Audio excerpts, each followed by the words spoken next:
All right, what's going on, guys? We are back with another episode of the JAXXON podcast. I'm sitting here with one of the greatest to ever do it on a bike, Twitch, the greatest co-host of all time.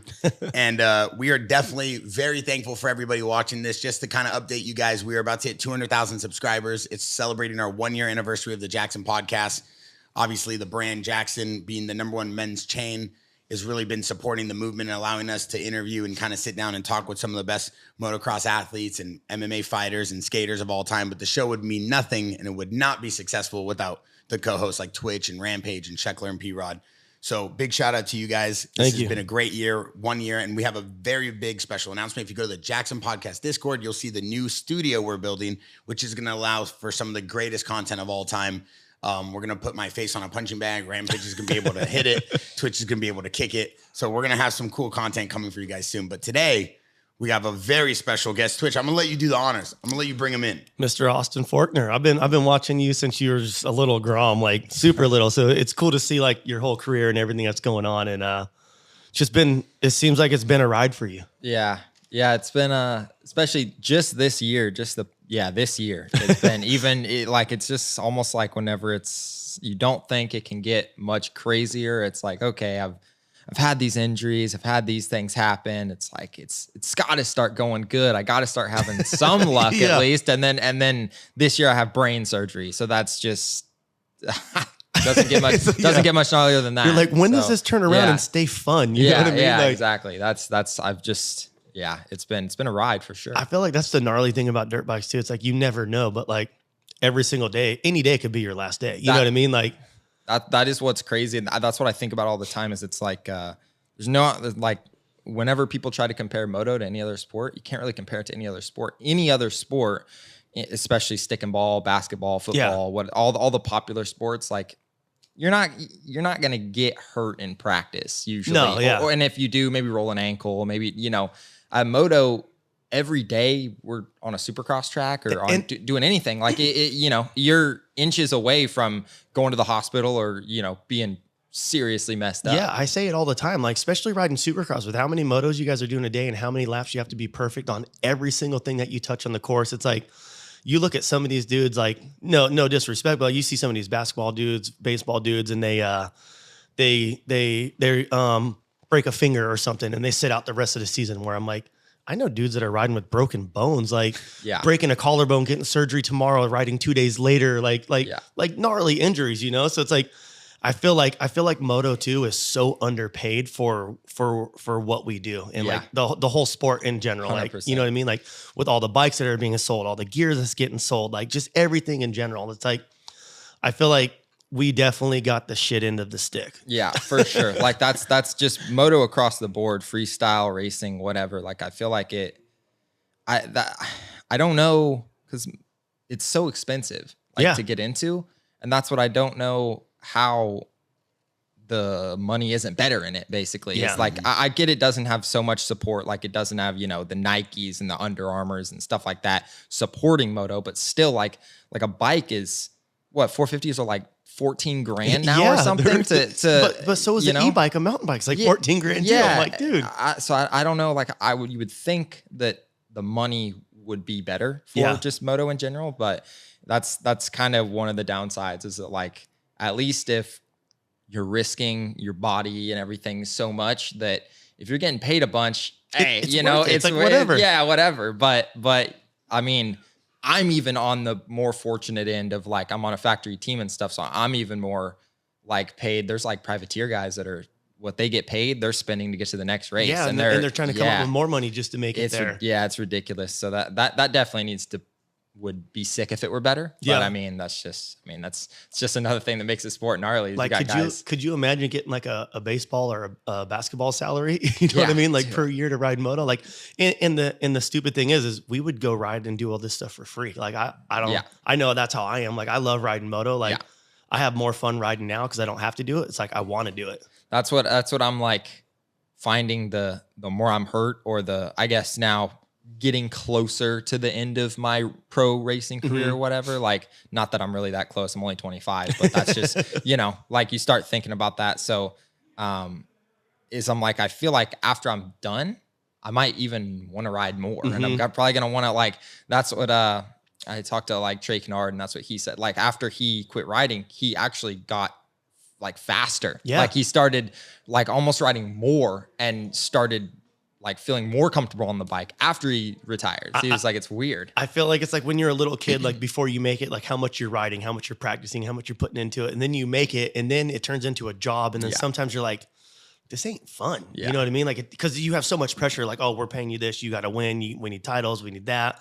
And I feel like once all that like stress goes away, it's like you can actually, you remember why you rode a bike because how much fun you have doing it. Yeah. Yeah. That's what does get kind of tough is I guess it kind of is if you're a pro in anything, you're doing it every day, it turns into a job. But that is what gets tough is just that it's like, dude, I have to go do this. I have to go do that. Got to go do the run. I got to go to the gym. I got to go ride. And the motos they can't, you very rarely just have, chill days. It's usually doing motos, doing 20s on a supercross track or 30+2s on an outdoor track. So it's hitting the gym, then flying out to go race on the weekend. Like, yeah, it's gnarly. You guys' schedule, especially now with like all the SMX and then Motocross Nations and then outdoors right away. It's like you guys don't really get that much of a break. It's crazy. That's I've said like, I don't think I've had a full season since I turned pro just from being hurt. But I'm like, if you're especially a 450 guy and you're doing like 17 supercross races and then a full outdoor season and then 3 supercross or 3 SMX races. And then if you're doing Motocross and Nations, like you have no time off. When you're done whenever beginning of October, whenever, Motocross and Nations ends, or even SMX, it ends like the end of September. Yeah. You got to start, especially if you have if there's like a new bike coming out and stuff, you got to start testing in October. Yeah. Then you get back into your boot camp, start training, get ready for the by next November year. 1st, you need 2 solid months of like preseason, like especially if you're coming off any injury or whatever, but you need like November and December of like solid riding, strictly on the program and everything, boot camp basically. Yeah. But you start winding up for that in October. You start kind of, okay, let's get some early testing done with the bike, or let's just start to get back into good shape. So then whenever November hits, it's like, okay, strict days just for the next 2 months, basically. With all your injuries, what do you feel like's been your worst one? You think it's been like the most recent one or like in years past? Probably my worst one was whenever I did my, I ripped my like guts apart. I did, gnarly, right? Yeah. I did, I crashed in Salt Lake during the COVID rounds, the last one. No one there. And I ripped my spleen, just destroyed my spleen, basically. It was mangled. So they had to take that out. And I ripped like my pancreas in half, kind of, or like in like a third, I guess, because they had to take like 30% of my pancreas out too. And I had lacerations to my liver and my kidneys and all that stuff. That one was bad. And that one was just the gnarliest that I remember because I hit my head too. So I was concussed and I didn't know what was going on. And they took me to the hospital and I just remember going black. Like I don't know if I passed out. I don't know if they sedated me. I don't know what happened. But then I woke up hours later in a dark room, no windows, nobody in there. It's COVID, so nobody's allowed in there anyway. And I'm just like, I'm out of my mind, like concussed. And like, I think I'm going into shock because then like my stomach hurt so bad. And could only imagine, like dude. So bad, like the worst like flu that you can, it was gnarly and it was getting harder to breathe. And I was telling the nurse like, hey, like I know injuries. This isn't right. Yeah. Like we need to go into surgery. Like something's not right. She was like, no. We did scans on you. Like you're fine. You're going to be okay. Like and they were supposed to take me in. Come to find out, they were supposed to take me into surgery like right away, but they had like a gunshot and a car crash victim come in. So I was like 8 hours. We'll put him on the back burner till later when we get to him. And then I remember probably the scariest point I've ever had was I woke up and there was nobody in the room. It was dark. Didn't know what time it is. Didn't have my phone. And I threw up and it was just black.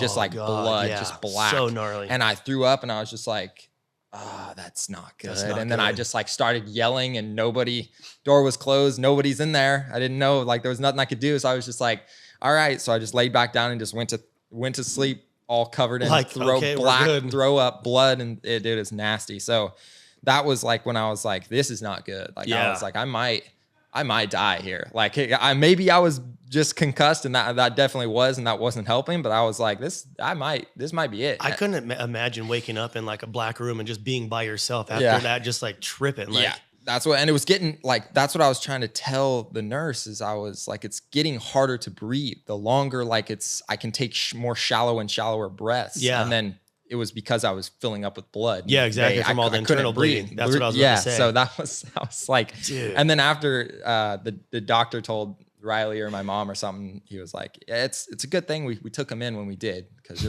was getting pretty,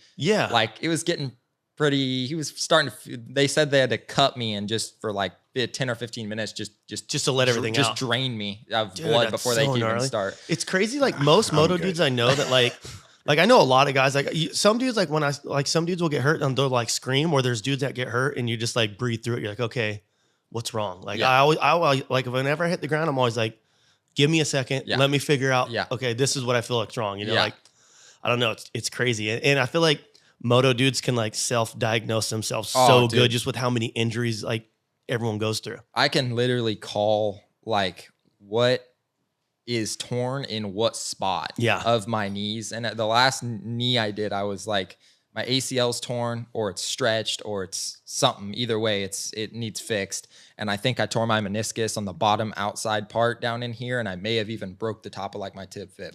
Went to the hospital. Exact thing. I bone bruised and cracked the top of my tib fib, and I tore my meniscus on the outside, and my ACL was like partially torn and enough that it needed fixed. It's out of control. It's gnarly. It was crazy. Like that's how I am too, though. Like I can pretty much self-diagnose myself with anything now. Yeah. And that's whenever I crash, I'm like, you know, when you get the wind knocked out of you, a lot of guys are like, I've got it down now that I just lay there and I don't move. And I'm like, the more you fight it, the worse it is. Yeah. So it's like, I honestly just like tell myself, okay, hold my breath. Yeah.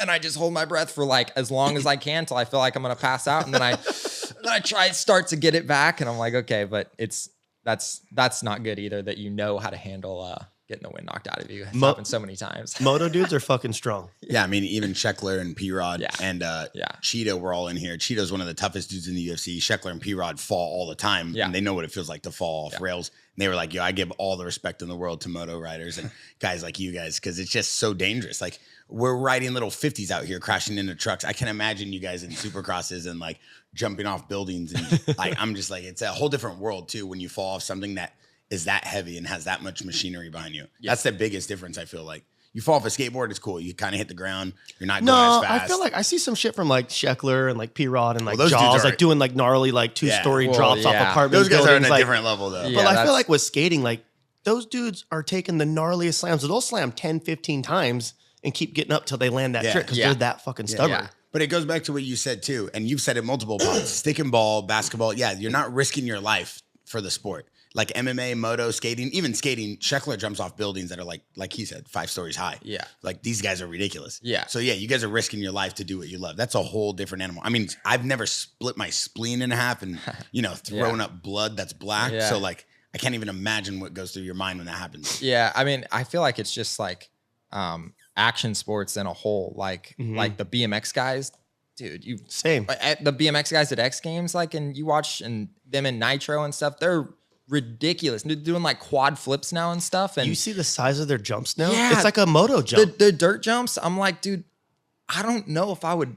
I mean, I would, but like, I wouldn't just look at those and hit them on a dirt bike like it's nothing. I would like kind of size them up a little bit. And those, they're doing double flip, tail whip, bar spins over them in one jump on a BMX bike. Like it's just action sports in general, just the whole X Games and then like moto racing, and it's almost out of hand now. Yeah. Like it's the tricks and freestyle is ridiculous. It's like, how do you even, there's no even where else to go. They're like video game tricks. It's ridiculous. Now. Like in whether it's anything, skating, BMX, moto, any of the X Games stuff nowadays is just fucked. I'm so glad I don't have to ride contests anymore. Yeah. It's like, we'll go to demos sometimes and you hear the drunk dude sitting there drinking his beer. Do a double flip, do a front flip. I'm like, no. That's where it is now though. It's that's what they expect is normal. It's casual. Like guys, they'll just go like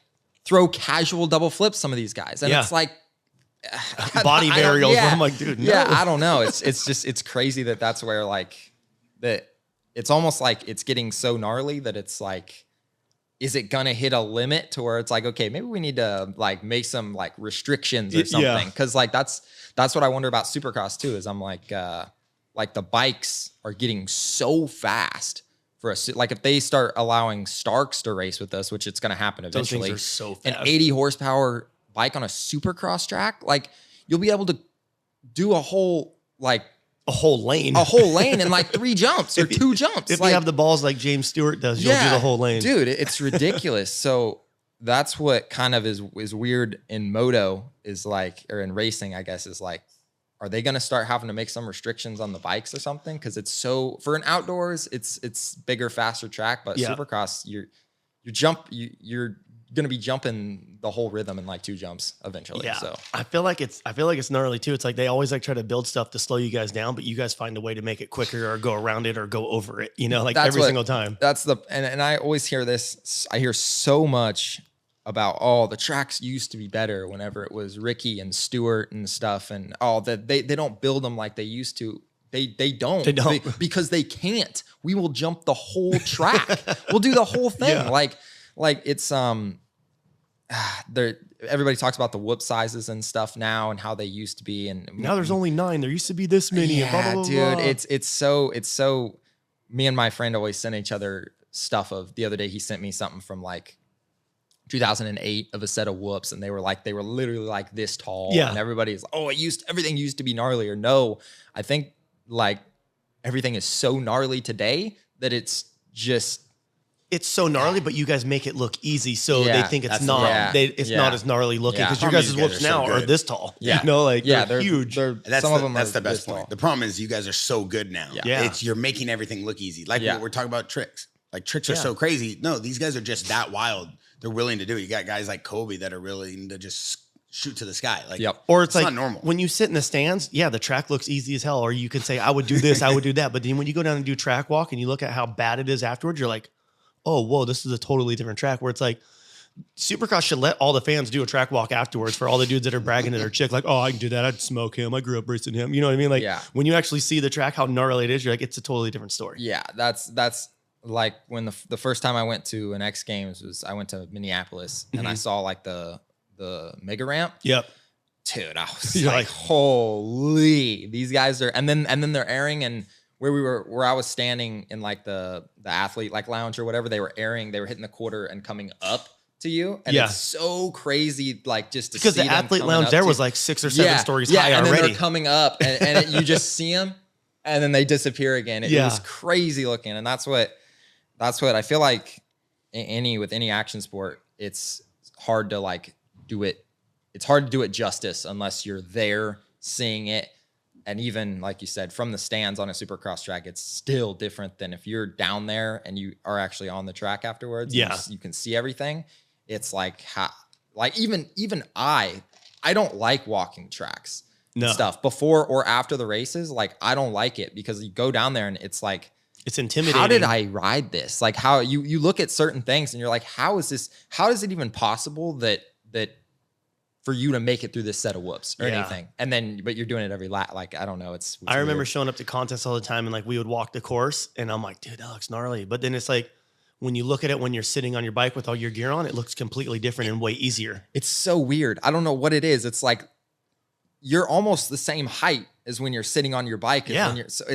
But you're sitting on your bike. It's like I got my armor on. I'm ready to go. It's a different, like, I don't know if it's just like a mentality that it puts you in or whatever, but it's just different. When you're on the bike, it's not the same as when you're like, if you go stand in front of a jump or whatever and you look at it. Big. Yeah. And then you hit it. I don't know. It's weird. I don't know how to explain it. It's just different. You brought up an interesting point. What's your opinion on letting Starks and these like electric bikes race with like gas powered bikes and what the current state of moto is? Well, that's what they would have to, I feel like there would have to be some sort of, that's now that we're getting into the electric bikes. That's why I brought up like having some sort of a limit, because the electric bikes, the thing's already faster than any gas powered bike it can be. So if you're gonna let it be in the in the 450 class or whatever, or the 250 class, then we have to have a horsepower limit. So if we're having a horsepower limit, then that should have to apply whether you're on e-bike or a gas-powered bike. So, but there's not a current horsepower limit or whatever. So that would just be interesting. Is I would feel like when they allow the e-bikes to be in the class, they're going to have to make a horsepower limit across the board. Because if they're just like, okay, well, e-bikes are limited to 50 horsepower for the 250 class. Well, then the people on the e-bikes will be like, well, why are we the only ones limited? Why isn't everybody else limited too? So they're going to have just like an across the board horsepower limit for 250 and 450 class.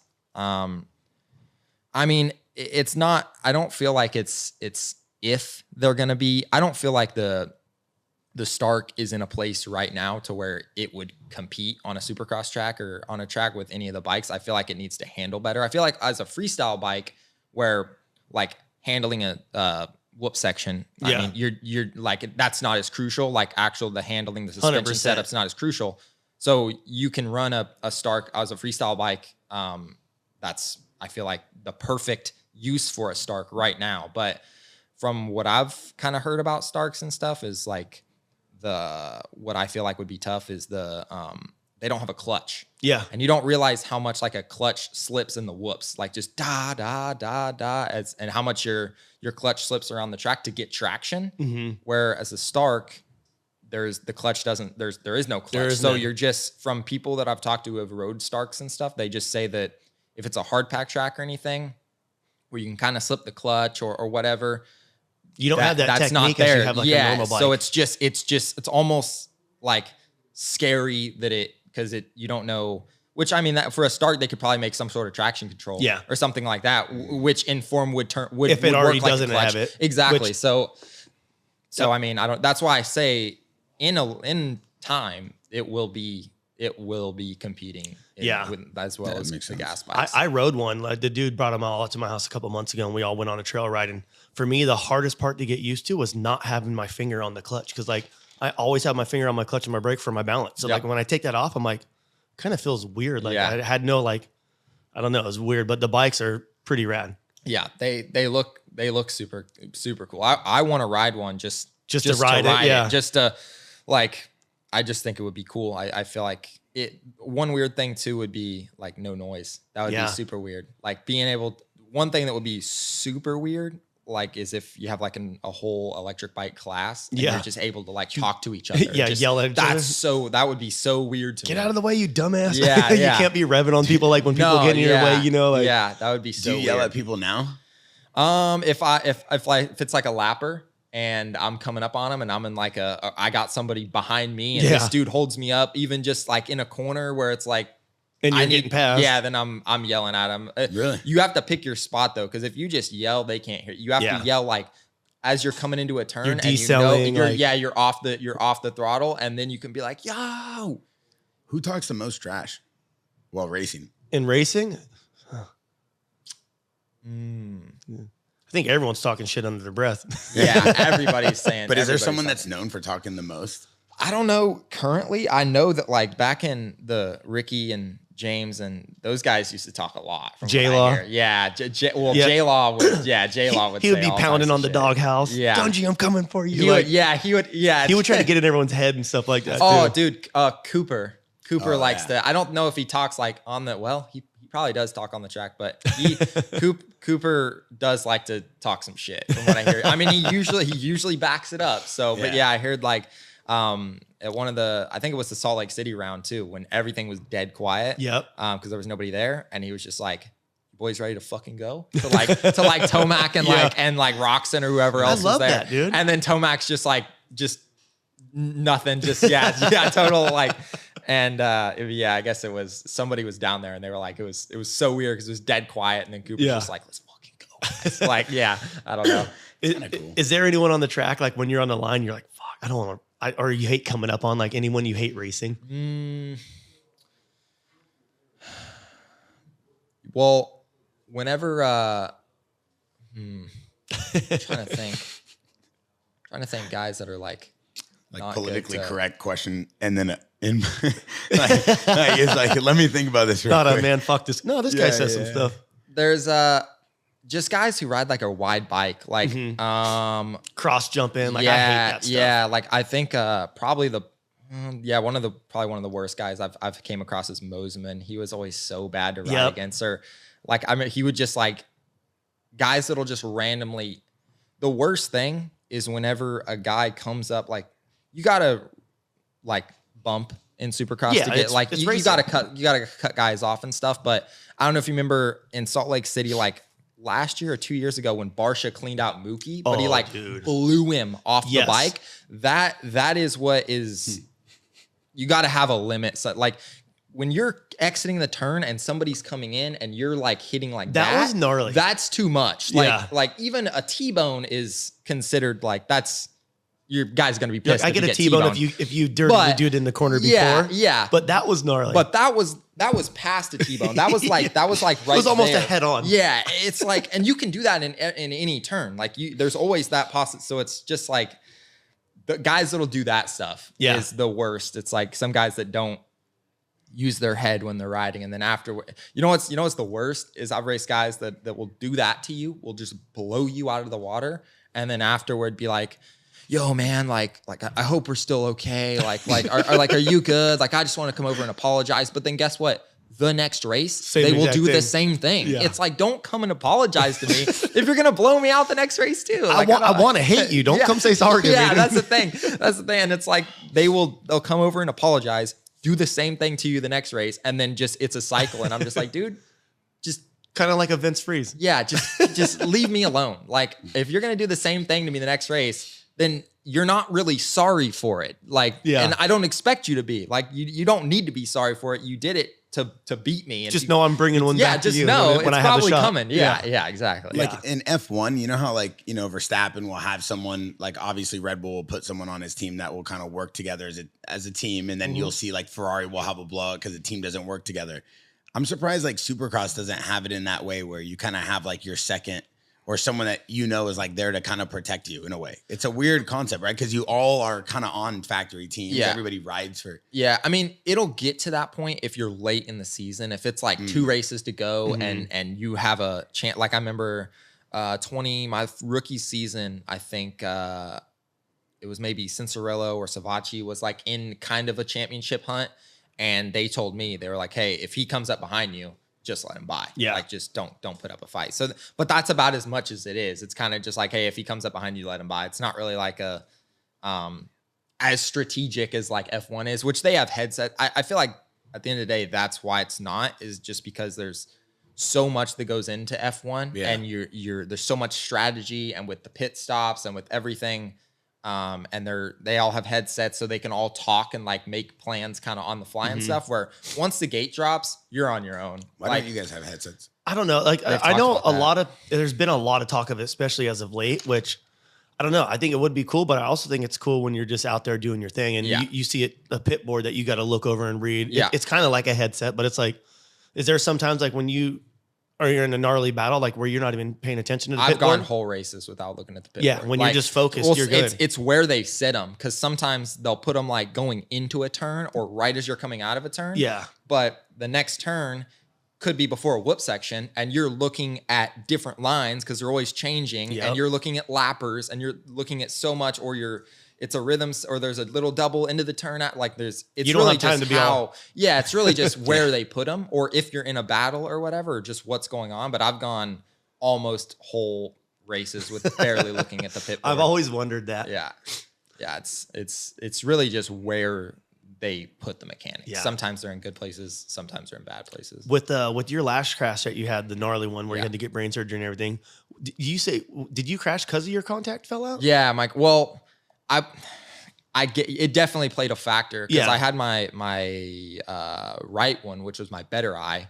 It fell out halfway through the moto or something. No, like probably like 6 or 8 laps in. So, and it was like a over 20 lap moto, I think. And that track was gnarly and rutted and stuff. It was gnarly, right? yeah. And that section where I crashed was the gnarliest section. It was. I hate those little double on-off things that they started doing that I crashed on. They're weird. And we were going over that one, and my contact fell out. And I think after watching it back now, I think I know that I was I couldn't hardly see really. I was would get glimpses every now and then, but I couldn't really see anything. So my depth perception was all off.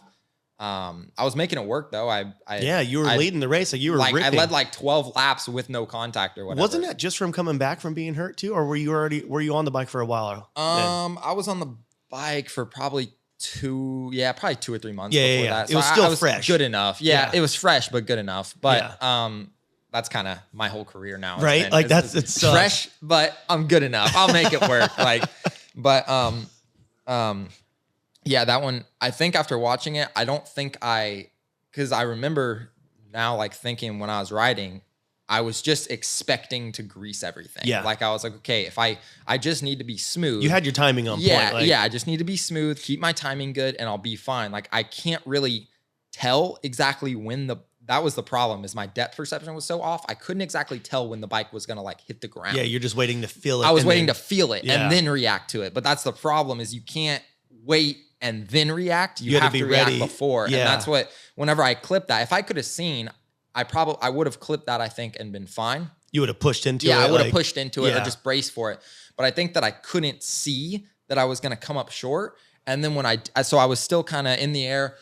Yeah, like almost every jump, you're kind of just taking like some sort of little, even if it's just like a split second, just little relax, let your hands off the bars a little bit. And that one, I think I just wasn't ready for the clip. And whenever I did, I think my hands were still a little light and it clipped. And then it kind of just jerked the bars, like the bar, or it got light. Like my hand kind of came up like that. And then the bike kind of fell away. So the bar came like that. And then it compressed again. And my hand just went like that. Dude. And then I compressed into the bars and then just got ejected. So it was, that's what I think happened, was that I just couldn't tell when I was going to hit or if I was going to come up short.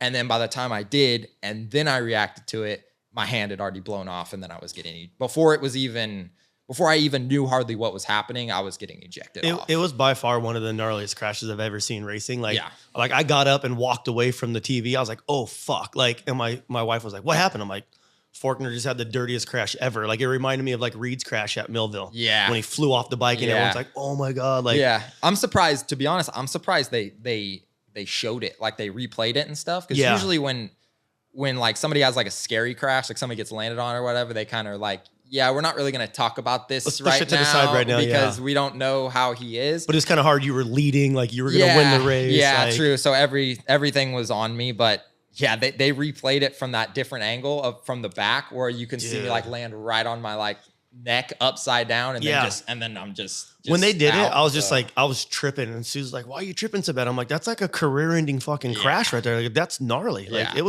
I was like, oh my God, I had up gas right. I'm like, yo, I'm like, let me know like what's wrong with them. Like I was tripping. Like they G said that, because some races they have concrete on the side, and some races they put dirt. If they just have dirt, they'll put some or whatever. And G was like, honestly, you're pretty lucky. He was like, if that would have been dirt there, you think he would have stuck more? Yeah, and probably broke everything. Yeah, broke everything, because I broke the transverse processors in my back, like the they're like just floating ones, right? They're like the ears that stick off your back or whatever, the little tab things. They're not, if you're gonna break your back, they're the best thing to break in your back. They're the farthest from the spinal cord. But he was like the most injuries you see of people like breaking that, or like street bike accidents. You see it all the time of guys skipping across pavement. He's like, if you ever have an injury where you skip, it's like a high speed thing and you're skipping across like pavement or something, that's when you break those. Cause it's like I don't know. But he said you break your actual spine when you have like a hit,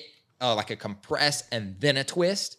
So he was like, if you would have hit on the, like if there were dirt on the side of the track, and I would have stuck and then done my little like tweak like I did, instead of I landed and kind of just skipped across the pavement. But if I would have went bang, stuck, and then tweaked, he was like, you probably would have been. That was a scary one to watch. Like I remember like everyone in the house was tripping. Like that one was, that one, it was, after watching it back, I was like, damn, I didn't see it. I didn't really have my phone. I didn't really know what was going on. I was concussed so bad until like the next morning, like right before we were about to leave the hospital, and I watched it and I was like, damn. Like I was like, holy. When they showed the slow-mo of it, like right afterwards, that's when we're like, oh my God. Yeah, that's what I mean. The slow-mo from the back where you can see how I land. Because where they were, I watched the race and where they were showing me from the side and you couldn't see how I impacted because I went behind like the it was like the table, right? Stands. Yeah, like the stands. It was the track was coming this way and then I disappeared behind the stands so you couldn't see how I actually hit. But the angle from the back where you can see me land and compress and stuff, and then my bike hits the concrete and just makes it look even gnarlier. Sparks go everywhere, and it's yeah. So it was chaos. That was probably the gnarliest crash I've ever had. That was bad. What all did you end up breaking? I did like my shoulder blade. I broke like my shoulder blade into like my shoulder socket. I did. I don't remember what like vertebrae it was. Really low. What was it? Maybe T7 and T8. Of the little processors. In my back, and then I was concussed for like I was out for like 5 minutes or something. Yeah, I was out for a while. They said because that's what Tony, my mechanic, was asking for like updates from our guy that's like in the stands. And he was like, hey, like, is he moving? And he was like, he's not moving. And then it's like, is he still moving? And it's like 3 minutes, the race is over. And he's like, is he moving yet? And he's like, he's not moving yet. And he was like, because they wouldn't let him down there. But he was like, I freaked out after that. And I just bolted. But I bet. Yeah. So that one, and then they let me walk off the track in a neck race. I was tripping. I'm like, you'll see people have a tip over and they're like, nope, put him on the stretcher. And I'm like, wait, you're letting him walk off the track right now? Yeah.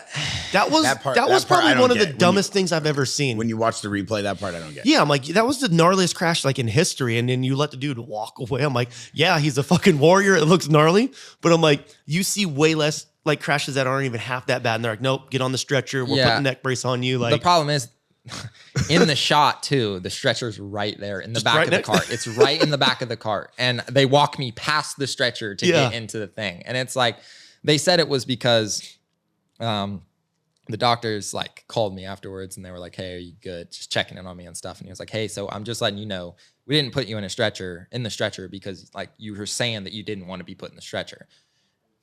I said I don't want to be in a stretcher plenty of times and you put me in the stretcher. I was like, okay. And I'm like, look, we're fine. Like it wasn't a catastrophic thing. It was fine. I'm still good. But I was like, look, if I would have broken like my spine and you would have let me walk. Which you totally could have with that. Yeah, you didn't like, I broke really close to my spine. I broke my back. Yeah. It just wasn't in my actual spine. But I was like, dude, if you guys like, I was like, look, we're good. Like nothing bad happened from it. We're good. But I was like, if I didn't say this, but I was like, if I would have actually broken my spine, I was like, I probably wouldn't be being as cool to you guys as I am. Exactly. Right now. Like if it would have been something where me walking could have potentially paralyzed me if I wasn't already paralyzed and that. So it ended up not being. You can't really get paralyzed from breaking what I broke in my back. It's far enough from the spinal cord that it pretty much can't happen. But at the time, no one knew. No, what you didn't know, like, and it's still, and then come to find out I did break my back was like that was just like, we were all tripping on that. We couldn't believe you walked away. We're like, oh, you're asking a dude that's been knocked out for 5 minutes if he wants to get on the stretcher. Yeah, and like, I was like, dude, doesn't even know where the hell he's at. I was like, I probably said, get me my bike. I was probably telling me, I was probably wanting to finish the race. Yeah, I was like, I wasn't in my right mind, dude. I don't know. Those types of concepts make no sense because like even a fighter, like in an MMA fight, they get knocked out and the last thing you want to do is try to stand them up. They're always yelling like, get him on a chair, leave him down, like obviously a fighter, you guys are warriors. You're obviously going to say, yo, don't put me on there or get me my bike. Like it's their job to make sure you're safe. Yeah, dude. It's the craziest thing to watch you walk away from that. I'm like, bro, then you find out like you did break your back. I'm like, well, he probably broke it walking. Yeah. It probably wasn't even broken yet. That's what, dude, it's so gnarly when I see like fighters and stuff. Like I don't think especially if you've never been like knocked out before, you don't realize how much of like how like vulnerable you are after a concussion. Like as far as like, you don't know what the hell is going on. Like fighters after they get knocked out and then they have to like go stand and do the whole like this guy won or whatever. Or they're trying to punch the ref. That dude does. He's standing there and just lights are on, but no one is just home. Like you don't even know. It's honestly like, dude, get that guy back to the locker room. Why are you having this dude stand out here and lose just to show, just to show, hey, you lost. Everyone know what's going on. Yeah. Like he's just put some ice on it. Get him somewhere other than here right now. Yeah. He definitely doesn't want to be. He doesn't even know what's going on, and he's got people booing him or people like, I don't know. It's just like, dude, get this guy out of here. Like 100%. he doesn't need to be here. He doesn't even know what's going on. Lights are out right now. So. 100%. How long after the crash and like you healed, like were they like they wanted to check your brain? Like how'd that come out? Well, it was like right after. They were just doing CAT scans on my brain and stuff because I was out for so long, and they were like, okay, everything was good. I mean, you're obviously concussed, but no bleeding. Because I was like 100%, because I've had a brain bleed in the past. I was like, this one was gnarly. I was like, I bet I probably have a brain bleed. And I was like, if I have another one, that's not really. It's gnarly when bad. You know that. Yeah, like. I was like, I hit my head hard enough that before that, I'd only hit my head harder than probably that, or been out for that long one other time, and I had a brain bleed that time. So I was like, this is not. I was like, if I have another brain bleed, that's pretty bad. Yeah. So I was like expecting them to tell me that, and they were like, hey, your things came back, you're all good. They were like, honestly, your brain doesn't look that bad for being out for 5 minutes or whatever. And I was like, oh, sick, that's great. Then they were like, but you have something else in your brain, and I was like. Or they were like, we don't really know what it is. Yeah. They were like, it's a cluster of blood vessel type thing. And they're like, we're not really that level of like surgeons here, or we don't know enough about. He's like, but you need to find a specialist and get this checked out. Yeah. So I found a specialist, and or really, I was seeing some guys that just the medical unit referred me to just here in Southern California, and just a normal neurology place or whatever that just kind of is basic or just all around brain stuff. And they were like, we don't really know about this. They were like, you need to see a very, very specialist. Like they were a specialist. They were a brain specialist, but not this thing in the brain specialist, which I guess once you get into brain stuff, I guess it's so like specialized and everything that it's so that he was like, basically, I went from, I didn't know anything. They weren't telling me anything. I was training to get back to riding and everything. I was trying to getting ready. I was trying to do outdoors, and they weren't telling me anything. And I was just like, hey, and Mitch is calling me, hey, what's the deal? I'm like, dude, I don't know. I can't get a hold of the doctors. I'm not hearing anything. And then I think they were like trying to figure out, because they had me get more scans. And I think that it was like, they were trying to figure out like, hey, this doesn't look good. Is this like, doesn't look good because we don't know what we're looking at? Or is this like an actual, this doesn't look good? And then finally, I think that they figured out, they talked to some other more specialized guys, and they were like, yeah, that's not good. He needs to do something about that. So then they called me in, and I'm like, hey, I have an appointment with my doctor, to Mitch or whatever. I'm like, hey, I have an appointment with my doctor on like Monday. So plan on, if he says good, then maybe not Tuesday, but like Wednesday, let's be on the bike. Yeah. You felt physically, you felt ready to go. I'm good. Like shoulder's good. Shoulder was still a little bit sore, but back was good. Everything else. And I was fine for my concussion. Yeah. I passed all the like concussion tests and stuff that they had me do. How long after the crash was that? Probably 2 months. Yeah. 2.5 maybe. Dude, that's a gnarly crash and to be ready to ride in 2 months. Yeah. Like. So, and then I was good. And I went in, and I was like, and I walked in, and there were like 3 people in there, like 3 doctors. You're walking in thinking like, sweet, I'm getting released. Like, they're gonna tell me it's all good. I sat down, and I was like, I'm probably not getting released today. Dude, and he was like, nah, you just need to have a seat. And I was like, oh shit. I was like, this is serious then. And then was Riley there with you? No, she wasn't, because I was like, hey, I'm just running to the doctor. I think they're gonna release me. I'll be back in like 20 minutes. Yeah. Like whatever. And then I go in, and they're like, so we think.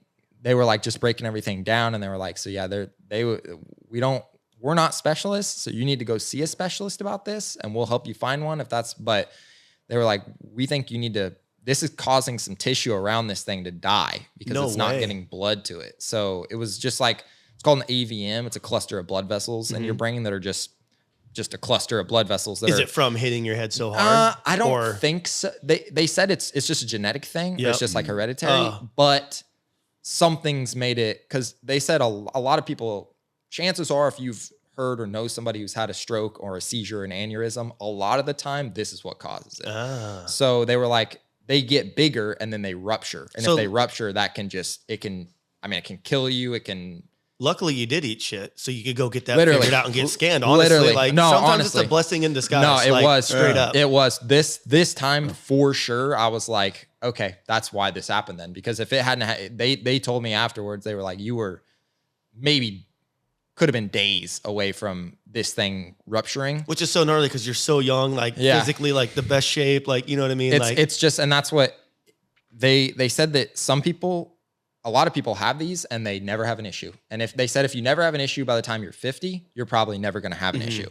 But they were like, if you have had an issue before, which I've had a brain bleed, and I think it was from this thing now, knowing about it. But at the time, it was super, super, like, they didn't even say really it was a problem because it was so small that but they were like, it must have grown since then or so. So who knows if it just got bigger just by on its own, or if concussions got it bigger, probably. Yeah. They were like, concussions probably didn't help it anyway. I got a few of those. Yeah, but it got bigger, and if it ruptures, it could obviously cause like a stroke or a seizure, which could have killed me or left me like as a vegetable or whatever. Yeah. Or it was literally right behind my eye. Dang. So somebody like DM'd me on Instagram, and they were like, hey, I am blind now because I had mine rupture and it was behind my eye, and it blinded me. And then somebody else DM'd me the same thing, and they're like, hey, I have one, but it's so intertwined in my vision, like nerves, that they can't take it out because they'll blind me taking it out. Or they're like, there's like a 50% chance that they're gonna blind me taking it out. And they were just gonna go and cut me like right here and just go in and do it. It's a big ass. Yeah, it's all the way across your forehead, right? Yeah, but it's actually a nice cut though because it's in your hairline. You can't see it. Yeah, I know it's not bad. Yeah, I just shaved it because see this little patch of hair I have up the front right there. Like it.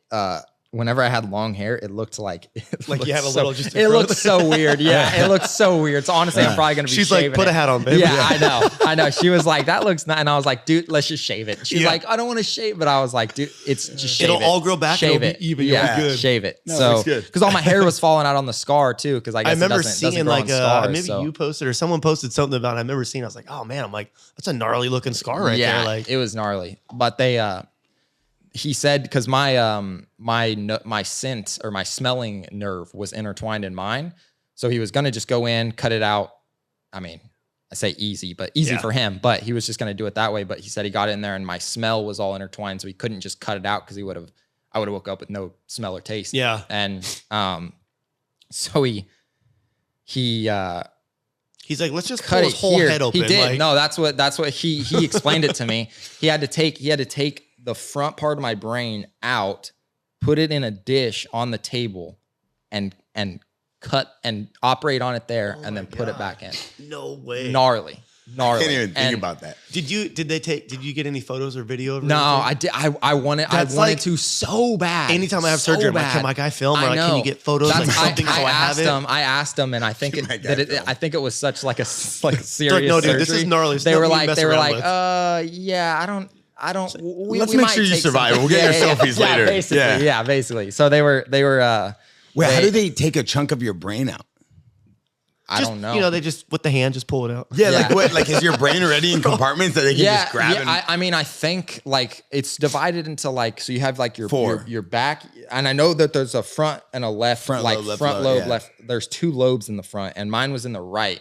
So I think that they just took the right like lobe, front lobe out. How do they reconnect all the I don't know. I think that's why they get paid a lot of money to figure that stuff out. They put me in one of those like external fixator things that like if you break your neck, the things that screw into your skull to like keep your head stable. Because I had two staples, just one staple here from like a small cut, and I was like, what the hell is that? And they were like, we had to put you in like just to hold your head still while we pulled your brain out of your head, basically. Nothing moving. Yeah. Like, so sorry, we put the left side on the right side, the right side on the left side. Are you asleep through this whole thing? Yeah.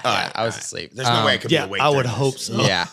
I was awake for the first, they did 3, I guess 2 procedures and 1 actual surgery.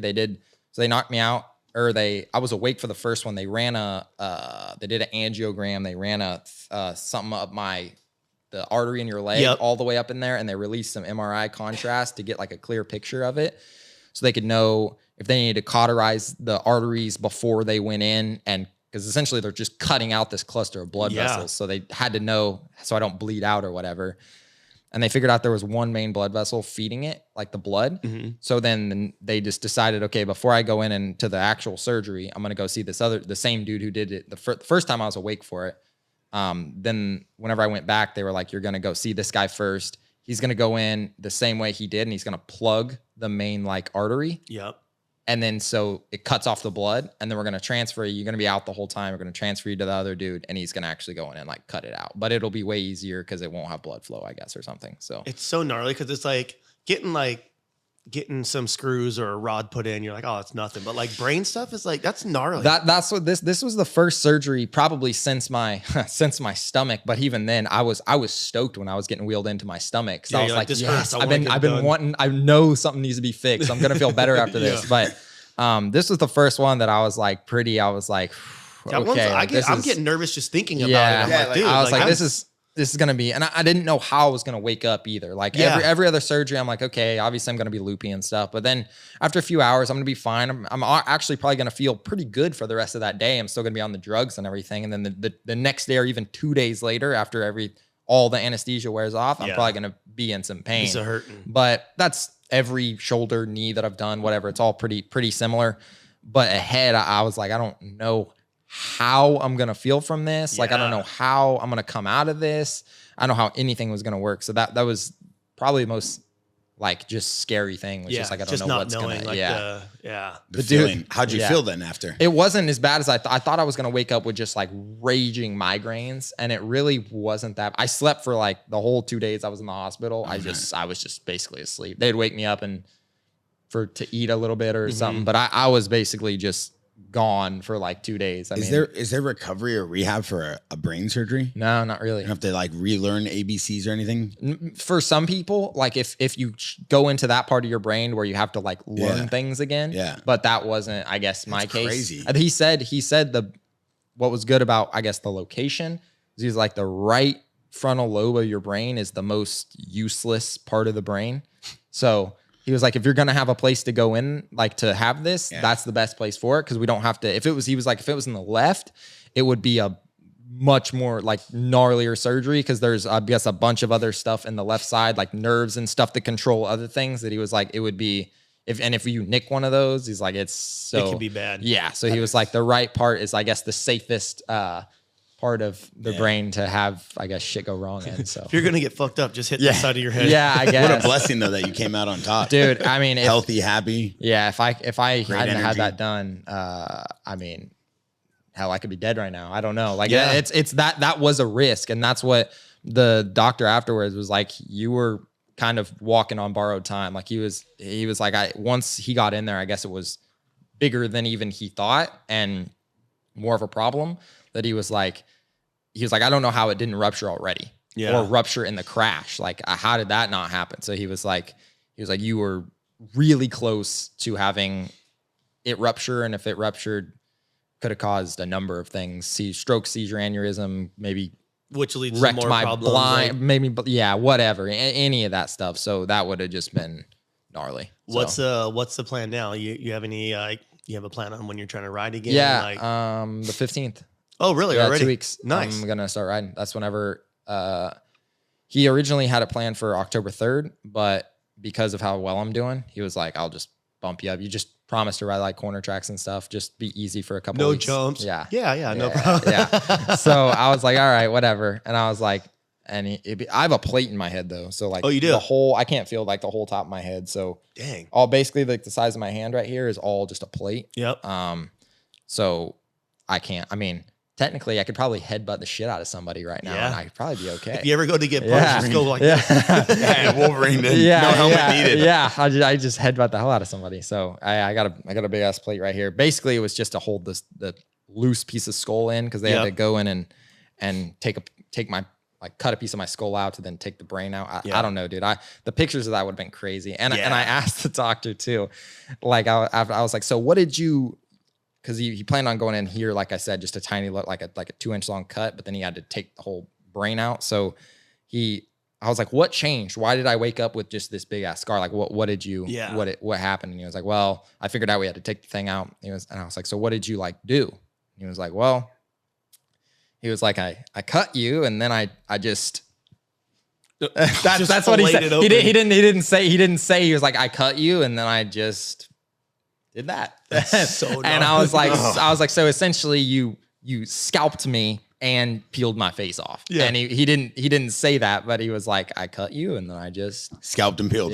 You need to do like a graphic of like for he has a brand, his own brand, all fun. Yeah. You need to do like a cartoon graphic of like a doctor just holding your head open for like the graphic on the show. That'd be the best-selling tea of the year. It would be so sick. It would or like a Frankenstein tea or something. Yeah. Too, everybody's been saying, oh, you're Frankenstein now because I have a big ass scar across my head. And so that's that would be sick to that would actually be a good one. I'm thinking about it. That would be cool. You need to say all fun sometimes. Yeah. Twitch is your new lead designer, dude. For all fun. For real. That would be sick. I'll actually think about that. That would be a good shirt, dude. Dude, like a cartoon of like, it would even be sick of like a cartoon of some dude just like really like peeling your skull, like fighting to peel your head apart or something. Rad. That would be sick. If I have a dude that does stuff like that, that's really good. That would be sick. That's actually perfect. That'd be a good tattoo idea too. Yeah. I would get that as a tattoo. You need that as a tattoo. Yeah. 100% you need that. Yeah, I'll get that. The tattoo artwork can go on the tee. Yeah. I'll get something like that done for sure. So you start riding here in like what, a week or two? Yeah, the 15th. So it's like 2 weeks, I think. So. Do you have a ride for next year still? Right. I'm in contract negotiations right now. So I have multiple offers. I'm really just waiting on offers though. I'm waiting on official contracts to come through and then kind of make a decision on that. But either way, I'm going to start riding in a couple weeks. Sweet. And then I start on corner track stuff. Obviously, I probably won't even touch a supercross track till like the end of October or the end of October, probably. I won't even touch a supercross track, but that's what I feel like. I'm pretty much over it now, but that's what I feel like, that I couldn't have touched a supercross track for the rest of this season. Even if I did come back, I mean, I wasn't going to come back for a supercross, but there was at first, whenever we figured out, okay, I'm okay. There was at first talks of coming back to supercross, but I was like, honestly, I don't think I could come back to supercross right now. I want to go ride outdoors just because I feel like I would have just PTSD from supercross. Like I would get back on a supercross track and all I would think about was crashing again. Yeah. Like just, I don't know. There was just something that I was just like, an outdoor track I think would be better. Just, it's more relaxed. It's just different. And I was like, I just feel like supercross, it's too soon right now. Like now, and by the end of October, I should be fine. But at the time, whenever I was talking about coming back and doing like the last 2 supercross races or something, I was like, or the team was asking me that, or people were asking me that. And I was just like, dude, I think I'm going to have like PTSD about it. And that was a dirty one. Yeah. I don't really ever have like stressful. I mean, you're always fighting demons of some sort to if over past crashes or whatever. Yeah. But this one, I was like, I'm getting a little bit. I don't think I'll enjoy that right away. So you're still gonna ride 250s next year, yeah? Yeah, next year 250s, and then possibly 450s the next year. Mm-hmm. I'm waiting on the official contracts to come back to get everything. But I want to see that Lights Championship. I know you've been so close. I know so many times. I just want a full season. Just give me a full season. Like if I can get a full season, then I know that I'll be a championship contender. Exactly. Whether I end up first, second, third. That's what. If I can just make it a full season, I'll be top 5, if not top 3, probably almost every single race. Yep. And if you're top 5 or top 3 almost every race, you're just going to be a championship contender. Just being consistent. Like you're just going to be up there. So that's what, like, just give me a full season. And if you can give me a full season, I mean, I'm willing to bet a lot that I will be a championship contender, whether it's first, second, third, whatever. But if you can give me a full season, I will be consistently up there. Yeah, I'll probably have my bad races or whatever, but I feel like I'll be a championship contender just by making a full season. I'll be a championship contender. So that's what I'm shooting. I just give me a full season and I should be up there where I want to be. Yeah. So you have any more film projects coming up with Gas at all? Well, we're just waiting for when I can ride, really. And then when I can ride, the first ones won't really be that entertaining. It'll be just me riding a turn track or whatever. But people will be stoked to see it. Exactly. So yeah, we'll still probably like resume, I guess, the all fun videos or whatever on YouTube. But everyone's gonna be waiting to see that. Honestly, the first one will probably be me riding a corner track, but it'll probably blow up just because everybody's waiting to see me ride. He's back on the bike. He's back on, and I'm doing a 30-second corner track. Yeah. So, but we'll probably do some stuff. And then it's kind of how it's been. I feel like everybody who follows the channel and everything knows kind of the whole coming back from injury process. The videos just get gnarlier and gnarlier as we start to get back into it. They're going to start off on a corner track, then they're going to go outdoors. Then I'm going to start to get nasty on an outdoor track and feel really good. And then I'm going to go to a supercross track, and then I'm going to get nasty on a supercross track. So that's kind of just the way that it's going to evolve to that. The rehab. That's where it's going to go. So that's rad. Hell yeah. I love the fact that you can own your own media channel, kind of own your own narrative. Put what you want to put out there. It's kind of cool. Do drops with your videos. Do whatever you need. Yeah, that's such a good concept that athletes can own their own space now. Yeah, I mean, and it's kind of, I guess, in the moto world, it's shitty that I feel like we have to kind of do that. Yeah, because like the money's not as good as everything else, but as the stick and ball sports, I guess. But I feel like that's kind of being a good second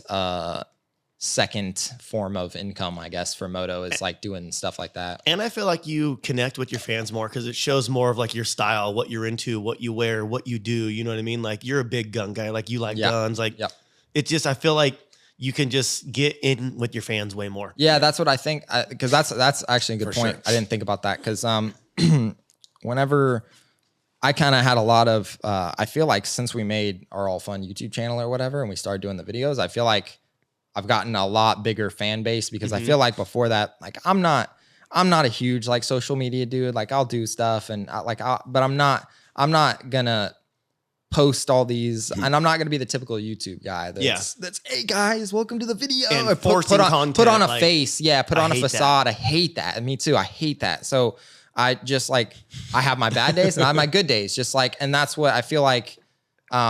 Before we had the YouTube channel is people only saw me as racing or on race day when I'm like focused and when I'm not, like people didn't see me so much as a normal person. So I feel like a lot of people either loved me or hated me. They don't Maybe understand they still that do. They don't see that side of you. They're like, oh, he's super cocky. It's like, well, he's there to do a job. He's getting paid to go win. And you have to be a little cocky to be in that position. Yeah. And that's what I feel like now. I get so many DMs now that are just like, hey man, like I used to not be a fan, but after seeing like the YouTube videos and seeing like just the more like, cause I don't really post anything anymore unless it's like, just a genuine, or just being just genuine, just whatever. And they were like the realness of you and you, and even on practice days, like if I'm having a bad day, like I'll be like, yes, get the fuck out of my face, basically. You know, like that's just that's how it that's realness where the fans like to see that because they're like, oh, I would be pissed off too. I'd be telling them to get the hell out of here. Yeah, you know, that's like I remember one of the days I was riding and I like 2 to go. I was having such a great moto, like one of the last full motos I did before we went racing, and like two laps to go, I cased this rhythm section and bounced off the track. I didn't fall, but I just bounced off the track, and I was like, I was so pissed because I was like, in a race I would have hit a tough block and I would have went down. So I was just and I was having such a good moto, and I was so pissed. And then afterwards, I'm like, gas. Don't even like you can film me, but I'm gonna be pissed. Just like get the fuck out of my face. Just I'm gonna be that's how it's gonna be. But that's cool because that's like when I watch videos and stuff or when I look at people or whatever, then that's what I look for is the genuine things that anybody can. And that's what I've heard about a lot of other YouTubers being out here in California. There's YouTubers everywhere, but that's what everywhere you look. That's what I've heard about other like famous YouTubers is that they're almost socially awkward off camera, is that their whole personality they've built up is just an on-camera thing. And as soon as they put the camera away, it's almost like different person. They're completely different. It's almost like they don't know how to be that person. They don't anymore. have people skills. Yeah, they have camera skills, but not people skills. They're only the person that they portray on the camera nowadays, and not off the camera. So that's what I'm like, dude. I'm like, when me and Gas were talking about doing this, I was like, that's fine. We can do it. But just know I'm probably going to have bad days. And when you're going to film me, and the video is probably not going to be all that great because I'm going to be pissed off, or I'm going to be dealing with this or that. But that's just how it is. I feel like people have more respect for that because it shows it just shows more emotions. It shows how hard you work for something. And yeah, if you're working your ass off and you're doing really good and you make a mistake and you get mad, it shows how much you want it. Yeah. And I feel like it's so much more relatable. Yeah. 100%. I mean, the YouTube characters, they're characters, right? It's like acting. I work with some of the biggest ones on the planet. Yeah. And one of the things I respect most about Twitch is this guy could put out videos every day on his channels, his program, his socials, but it would be forced. And he's the first one to say, if I don't have good content to put out, I ain't putting out anything. Yep. And that's why people resonate with him. That's why he's such an OG of culture. That's why people resonate with people, right? Because they understand the authenticness comes from the rawness, the realness. Yeah. People think authenticness comes from like, oh, I always got to put out stuff. I always got to be true to the social channel. Like, no, being authentic means you do what is best for you. Yep. But at a time, you're giving the audience the best version of you because you're just putting out the most realist thing. Yep. And I think that's the biggest problem right now in the social landscape is everybody's it's becoming very fake. Yep. It's very like, oh, I spent $1 million to swim with sharks. And, I raced the fastest car in the world. It's like, there's only so much of that type of content that starts to turn into garbage viewership, garbage reception, like the interaction between you and your audience. It's people forcing content. Yeah, it is. Nothing. It's garbage. You see right through that. Does nothing for you. If I go watch a video of Twitch and his friends, I know I'm going to watch something fun. It's them really hanging out, him throwing a beer at someone's head. Like it's, whatever he's doing, he's going to do in real time and show us. And then that's why he put it out. It's not forced. Yep. That's where I feel like YouTubing is going nowadays and stuff it's everything has to be so outlandish because everything else has already been done before, going in, let's go jump off a 100-foot cliff. Yeah. Okay. Well, this guy jumped off a 200-foot cliff. Okay. So we got to go do 300 foot. We got to do 400, like just tricks and moto. Whatever. Yeah. It's so outlandish nowadays. It's who can drive the coolest, fastest supercar, who can do this, who can do that. Yep. But then it's like, okay, like, I don't get a lot out of watching those videos. No, I feel me like neither. so it's just to me they're not relatable. I'm not going to go spend $100,000 to go do this just to film a video where I'm like, if something happens, it happens. If we film it, we film it. If we don't, we don't. That's on the same way. Nothing forced in it, and then everything grows better. Yeah. Even like with these shows and everything we do at JAXXON, like everything was like, if we're gonna do moto, I love watching moto. I love watching freestyle. Like we need to work with someone who speaks that language at the highest level and is at the highest level. That's the partnership with Twitch was perfect, easy. Yeah. And it's like, yo, pick the guest you want to talk to. I'm not gonna go get you some random YouTuber.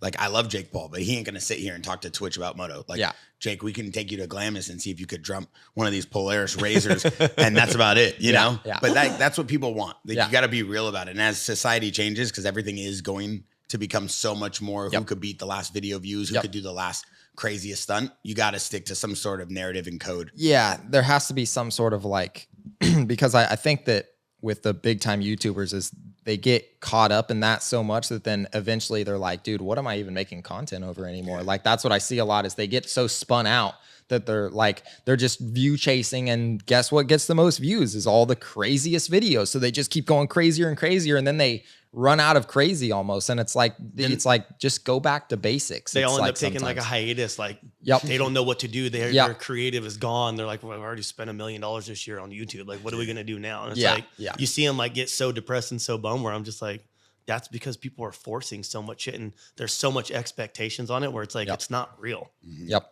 That's 100%. Yep. So I appreciate you for coming on the podcast, and obviously Twitch set this all up. So it's awesome to hear about the story. Awesome to see you get back on a bike. Yep. What is the relationship like? You have a wife, a girl.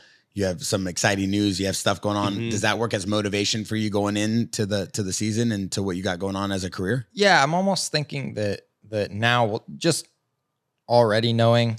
So yeah, my chick's pregnant. And my wife, I guess I always say chick, and she always gets pissed about that. But my wife is pregnant, and I guess just I almost think that it in a way it might help with the racing because I'm already thinking like, okay, but I know that whenever we actually have the kid, then it's gonna put it in perspective that there's more to life than just racing. I feel like racing is so important to me right now. And when I line up, it's like, if I don't I have to win this race. I have to. Yes, I have to.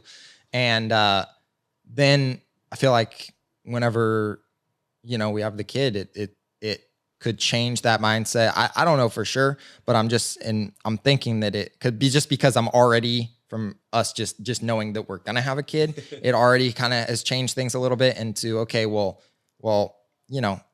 I could, I guess, do this quad, which might win, but I might crash, and I kind of need to go back home. Like, I need to go back home to this kid, or like whatever. So I feel like that's gonna change things a little bit for me. And maybe I'm hoping in a better way. I'm hoping that it takes it to where racing's not the only thing that I have, basically. Like there's and it's not, but I'm just thinking that I'm not saying that racing is all I have, all I think about. It's not, but I'm thinking that it'll put in perspective, like, hey, there's so much more to life than just racing. And guess what? If you don't win this race, everything's going to be fine. If you get fourth this race, if you get third, if you get seventh, it's going to be okay. We're going to move on. So in a way that could help, just the less pressure take the pressure off of me. And then if I'm not thinking that I'm in a have to win, a must win situation, I could ride better. I mean, like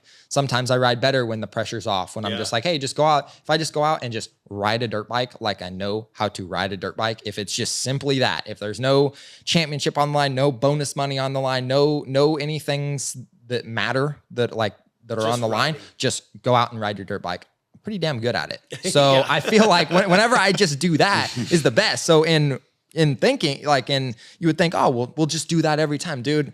When you line up on the gate, the flames are going off, the crowd's going crazy, they're announcing your name, you start thinking, like you get in your head, and it's hard. I mean, in every sport, whenever the lights are on you and everybody's looking and it's getting game time, like that's whenever you start thinking. You're like, I trained my ass off. I'm ready for this. I'm going to smoke all these dudes right now. Yep. I think having a kid, like I had a kid at a young age, like my first daughter, I was 19 years old and I was going down the wrong path. So like, thank God I had a kid when I did, and it being a daughter. But I think for sure it's exactly what you said. Like you start thinking, you're like, it's not just about me anymore. It's like, you have people you want to get home to see. There's other things. It's like, I remember when I started going to contests, like I didn't care. Like I always wanted to be a podium guy, but it wasn't the end of the world. But before I had kids, that's all I could think about. It's all I wanted to do. I would risk anything to go win. And I feel like it just matures you just enough to where like you can still be cocky and still be a badass, but then you're still like, I'm gonna go home and go see my family. You know what I mean? Like it grounds you. And that's respectable too. Mm-hmm. Like where, people are going to talk, people talk shit all the time, whatever. But it's like, you got to be willing to want it. You got to want it more than this guy, or want it. You got to live, breathe dirt bikes. You got to only be, but it's like, dude, I got a family. Yeah. Like that's pretty cool too. And most people are going to be like, yeah, okay, fair enough. You do have a family and you do have this is essentially your job. And yes, you love it and stuff, but you got to think about your family too sometimes. And half those dudes that are in your ear going, this, is like, what are they doing? You know what I mean? It's like, exactly. They're not there to further your career anyways. Yeah. No. Exactly. So I do appreciate you coming to the JAXXON house. I do appreciate you sitting down on the JAXXON podcast. Congrats on getting back on the bike. It's exciting to watch you back on the bike. Excited to see some new YouTube videos for sure. I'm stoked. Cool. Thank you guys for having me on. And where can everybody check out your brand? It's just all fun on YouTube. And then we have an Instagram page, all fun brand as well. Or you can just follow me, Austin Forkner, on Instagram or whatever, and then you can find all the links to all my other stuff. I'm always posting stuff or links to other things. I think I have the All Fun page in my bio or whatever. So you can find everything from just my Austin Forkner Instagram page. You can pretty much find everything from there. So I love it. Twitch, another good episode in the books. Make sure you guys go check out the rest of his content. Make sure you guys go check out Twitch's brand, DBK. We also just dropped brand new chains on JAXXON.com. And make sure you guys leave a comment and let us know who you want to see next on the JAXXON podcast.